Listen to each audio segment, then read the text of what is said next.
تھے وہ کر رہے ہیں. وہ کیا ہے؟ اب رجب کے کنڈوں کا سلسلہ چلے گا. کیا ہے بھئی رجب کے کونڈے؟ اردو میں کاف واو نون ڈال یہ کونڈے. کیا معنی ہے کونڈے؟ کس کو بولتے ہیں ہم؟ وہ ہے کونڈے. ہم شارٹ بات میں کیا بولتے ہیں؟ کنڈے. جیسے اردو میں ہے نہیں، ہم بولتے ہیں نہیں. آ رہا ہوں جا رہا ہوں، آتوں جاتوں، شارٹ بولنے میں ہو جاتا. تو کونڈے اس کو ہم نے بولا کنڈے.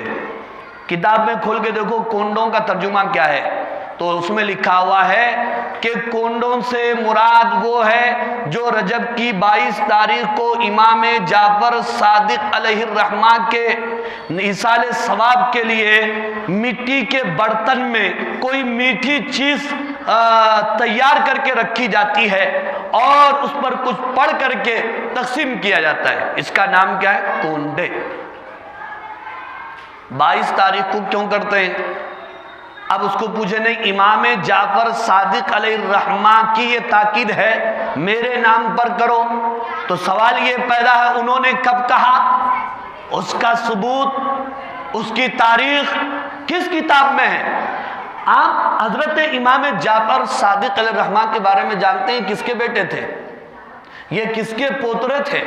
ان کا تقوی کیا تھا؟ ان کی طہارت کیا تھی؟ ان کی پاکیزہ زندگی کیا تھی؟ ماں کی طرف سے کتنی بڑی نسبت ان کو حاصل تھی؟ باپ کی طرف سے ان کو کتنی بڑی نسبت حاصل تھی؟ وہ ہم کو پتہ ہی نہیں، وہ ہم کو معلوم نہیں. بس نہیں صاحب چل رہا ہے، ہم بھی کر رہے ہیں ان کے نام پہ. حضرت امام جعفر صادق علیہ الرحمہ یہ حضرت علی رضی اللہ تعالی عنہ کے پوترے ہیں، اور ان کے نام کے آگے امام اہل سنت والجماعت نے نہیں لگایا، شیعہ نے لگایا. اور اس کنڈوں کا آغاز اور اس کی شروعات شیعوں نے کی، سنیوں نے نہیں کیا. سنیوں نے دیکھ کر ان کا دیکھا دیکھی یہ کام شروع کیا. یہ سنیوں کا کام نہیں ہے، یہ شیعہ کا کام. حضرت امام جعفر صادق علیہ الرحمہ کی پیدائش کب ہوئی بھائی؟ رجب کے مہینے میں نہیں ہوئی، 22 رجب کو نہیں ہوئی. رجب کے مہینے میں ان کی پیدائش ہوئی نہیں. ان کی پیدائش رمضان کے مہینے میں 8 رمضان کو ہوئی. کب ہوئی؟ 8 رمضان. پھر ان کی وفات کب ہوئی؟ کتابیں اٹھاؤ تاریخ کی، معلوم ہوگا کہ ان کی وفات شوال کے مہینے میں ہوئی. کون سے مہینے میں ہوئی؟ تو اب امام جعفر صادق علیہ الرحمہ کی نہ ولادت کا مہینہ ہے رجب کا، نہ وفات کا مہینہ ہے رجب کا. پیدائش تو رمضان میں ہوئی، وفات شوال میں ہوئی. تو پھر ان کے نام پر اس مہینے میں ایصال ثواب کیوں؟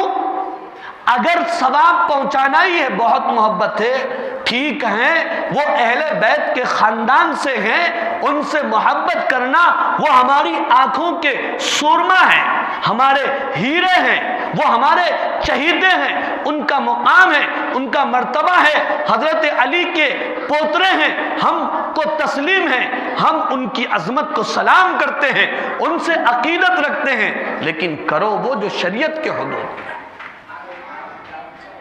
جو قرآن اور سنت سے ثابت ہو. یہ کنڈے نہ حدیث سے نکلے، نہ قرآن سے نکلے، نہ صحابہ سے نکلے، نہ تابعین سے نکلے، نہ تبع تابعین سے نکلے، نہ اولیاء کرام سے نکلے، نہ علماء کرام سے نکلے، نہ بزرگان دین سے نکلے، نہ صحیح مستند کسی حدیث کی جو تاریخ کی کتاب سے نکلے. جب اس کا کوئی ثبوت ہی نہیں ہے تو پھر ایک مسلمان جو اللہ پر ایمان رکھتا ہے، قرآن پر ایمان رکھتا ہے، حدیث پر ایمان رکھتا ہے، حضور پر ایمان رکھتا ہے، قبر پر ایمان رکھتا ہے، حشر پر ایمان رکھتا ہے، جہنم پر ایمان رکھتا ہے، جنت پر ایمان رکھتا ہے، حساب و کتاب پر ایمان رکھتا ہے، تو ایسی غیر ضروری چیزیں وہ کیوں کرتا ہے؟ اب آپ کو دوسری بات بتاتا ہوں، ٹائم گرچہ ہو چکا ہے، 2 منٹ میں اپنی بات میں پوری کر دوں. مول صاحب جب نہ ولادت ہے، نہ ان کی پیدائش ہے، نہ وفات ہے، تو پھر کرتے کیوں آپ بتائیے؟ میں نے ابھی آپ سے کہا کہ یہ کام سنیوں کا نہیں ہے، اہل سنت والجماعت کا نہیں ہے، یہ کام شیعہ کا ہے۔ اور شیعہ دنیا میں آج بھی مسلمانوں کے سب سے بڑے دشمن ہیں، انہوں نے کام کیا، وہ صحابہ کے دشمن ہیں، نہ وہ حضرت ابوبکر کو مانتے ہیں، نہ حضرت عمر کو مانتے ہیں، نہ حضرت عثمان غنی کو مانتے ہیں۔ یہ ان کے اوپر الزام ہے کہ انہوں نے حضرت علی کی خلافت کو، نبوت کو غصب کیا ہے۔ وہ کوئی موقع ہاتھ سے جانے نہیں دیتے صحابہ کو تکلیف پہنچانے کا۔ حضرت امیر معاویہ رضی اللہ تعالیٰ عنہ کے فرزند اور بیٹے حضرت یزید ہیں۔ حضرت یزید ہی کے دور حکومت میں کربلا کے میدان میں حضرت حسین رضی اللہ تعالیٰ عنہ کو شہید کیا گیا۔ تو اب انہوں نے یہ کیا، حضرت امیر معاویہ رضی اللہ تعالیٰ عنہ کو تکلیف پہنچانے کے لیے، ان کے خاندان والوں کو تکلیف پہنچانے کے لیے، ان کی بے احترامی کے لیے یا بے عزتی کے لیے انہوں نے یہ کیا۔ 22 رجب وہ دن ہے جو حضرت امیر معاویہ رضی اللہ تعالیٰ عنہ کے انتقال کا ہے۔ تو جس وقت انہوں نے یہ کام شروع کیا، اہل سنت والجماعت کا غلبہ تھا اور ان کا دور دورہ تھا، تو کھلے طور پر نہیں کر سکتے تھے، تو انہوں نے یہ کیا کہ نہیں صاحب، ہم جو ہے امام جعفر صادق نے ہم کو تاکید فرمائی ہے 22 رجب کو کچھ کرو تو پھر کچھ ہوگا زندگی کے اندر، اس لیے ہم کر رہے ہیں۔ لیکن اندر اندر ان کا یہ تھا کہ امیر معاویہ کا انتقال ہو گیا، یزید کا باپ تھا، اچھا ہوا مر گیا، آج ہمارے سینے کو ٹھنڈک پہنچ رہی ہے، چلو مٹھائی بنا کے تقسیم کر کے ہم کھائیں گے۔ چپکے چپکے چپکے باہر یہ بات چلائی گئی، باہر یہ باور کیا گیا، باہر اس بات کو بتایا گیا کہ نہیں، امام جعفر صادق علیہ الرحمہ کے جو ایصال ثواب کے لیے ہم کر رہے ہیں، اور یہ کہا گا جو کام نہیں کرے گا وہ اہل بیت کا چاہنے والا نہیں ہے۔ ارے نادانو، اہل بیت کو ہم اپنے آنکھوں کا سرما بناتے ہیں، ہم دل کے اندر ان کو رکھتے ہیں۔ اہل بیت سے محبت اگر ہم کو نہیں ہے تو پھر کس کو ہے؟ وہ اہل بیت میں سے ہیں، ہم ان کو چاہتے ہیں، لیکن ان کی پیدائش رمضان میں ہوئی، ان کی وفات شوال میں ہوئی، 22 تاریخ کو تم نے یہ کیا ڈھونگ رچا؟